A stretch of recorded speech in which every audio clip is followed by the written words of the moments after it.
The women's Final Four comes Friday. Defending champs from South Carolina get Texas, who they smoked in the SEC title game. Dawn Staley's team coming off two close wins over Maryland and Duke.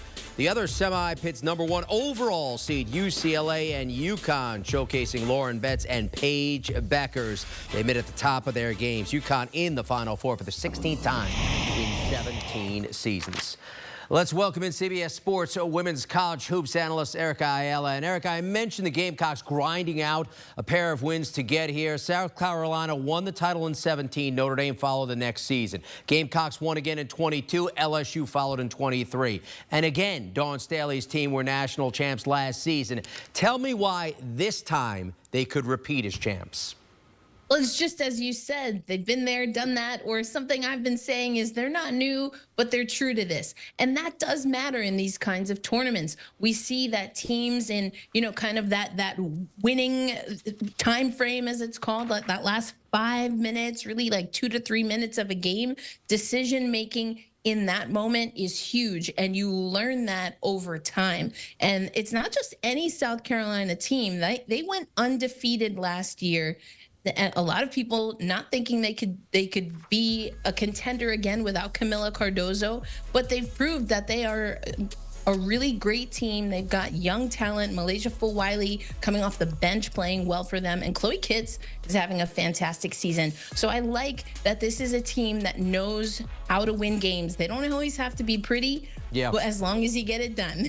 Yeah, that's very true. They're a tough team. They're tough when it's game time to win the game. When it's close late, they find a way. Now, Texas certainly has revenge on the mind after getting ripped 64-45 in the SEC title game by South Carolina. Stakes are much bigger now. They've reached the Final Four for the first time since 2003. What's the biggest reason you might have confidence they can win it all?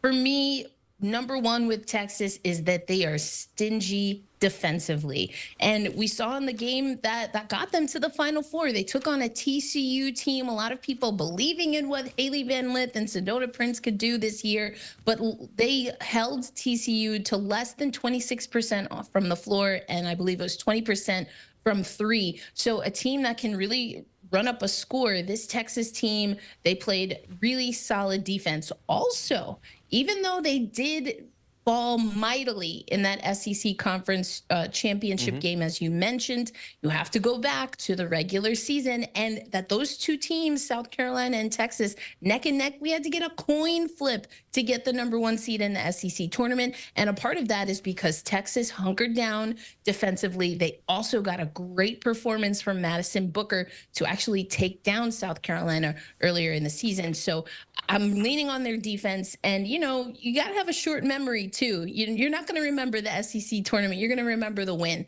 and I think that's what Texas is going to lean into. Meantime, Erica, UConn a 2 seed, the only non-1 in either the men's or women's tourney. They remain with Paige Beckers coming off 3 straight games of 30-plus points, but it's not just about the scoring with her. She's really doing it all on the court, defensively as well, coming off 4 steals the last time out. Whose job will it be to kind of make sure she doesn't wreck this game?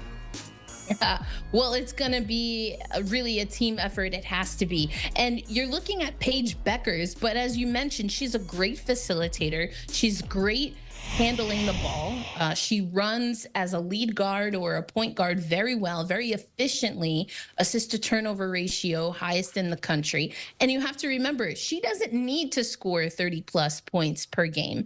Not necessarily, because I really think that for UConn, their secret weapon, and why I really give them an edge, is because they have a big 3, maybe even a big 4, and that includes Beckers, freshman Sarah Strong, and AZ Fudd, who has already announced she will not go into the WNBA draft, will return. But it was also Caitlin Chen. Fudd single digits in their last game. It was Caitlin Chen that actually became part of that big 3. This UConn team has multiple players that can get to double digits, and that's what's made them successful, especially in this tournament. Yeah, no pun. Strong had a very strong game the last time out. She'll have a challenge, though, in this one. They get the #1 overall seed in UCLA that just took out Kim Mulkey's LSU Tigers. Lauren Betts had back-to-back games, scoring 61 total points, 24 total boards. Then, against the Bayou Bengals, she went for 17 and 7, along with 6 blocks. She has 14 blocks in this tourney. I'd imagine she's not only the biggest player, but the biggest reason you might have confidence in the Bruins. Oh, absolutely. You mentioned Sarah Strong, and that's going to be a big challenge for the freshman and going into the paint against Lauren Betts. What she's able to do, how she moves her feet, we see that right there. She also can facilitate from the post, from the block, which is why the UCLA Bruins need to run their offense through Lauren Betts. But it's not just Lauren Betts. Kiki Rice can get downhill for them. London Jones, when she gets hot from the perimeter, opens things up. And then, of course, they also have Barker. Janiyah Barker is a big, strong force, can get Betts a few minutes on the bench, or we saw she got into foul trouble the other game. So that's another team that has a lot of different options. I think UConn and UCLA in particular are more about the sum of the parts of the team than any individual, although they also happen to have two of the best players in the tournament in Paige Beckers for UConn and Lauren Betts for UCLA. No question about it. So you gave us a little snapshot of each of these 4 teams. Knowing what you know about all 4 of these schools, the team you're most confident that will win it all is which team and why?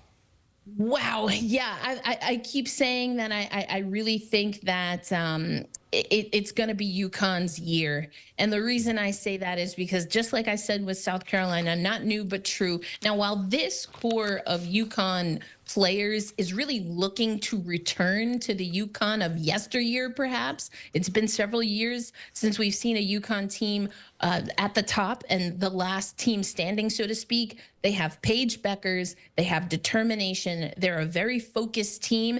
And also, AZ Fudd is another player who I got to speak to her before the season started. And she said, we're done talking. We just want to go play and show what this team can do. They were done talking about the injuries. They didn't want to keep talking about who was going to go here to the draft or stay at UConn, or they just wanted to play basketball. And I think that focus is showing for UConn.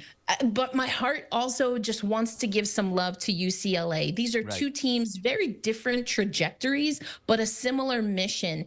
UCLA, they were really distraught after losing in the Sweet 16 last year to LSU because they had regrets. They left something in the tank. And this whole season, including 12 weeks at #1, getting through LSU, even in this tournament, overcoming the losses to USC, all of that was the drive, was the fire, because they know what it feels like to leave something in the tank, and they are not going out. And they don't want to be punked, as we've heard Lauren Betts say a few times. So I think it's going to be a tough one. I do think one of those teams, though, will be our champion, either UCLA, but I'm giving the edge to the Huskies overall. Yeah, Betts has been on a mission, but the Huskies, when Paige Beckers is healthy, they are a Final Four team. 16 of the last 17 years getting to that Final Four. She's CBS college basketball analyst Erica Ayala. Erica, we appreciate the insight.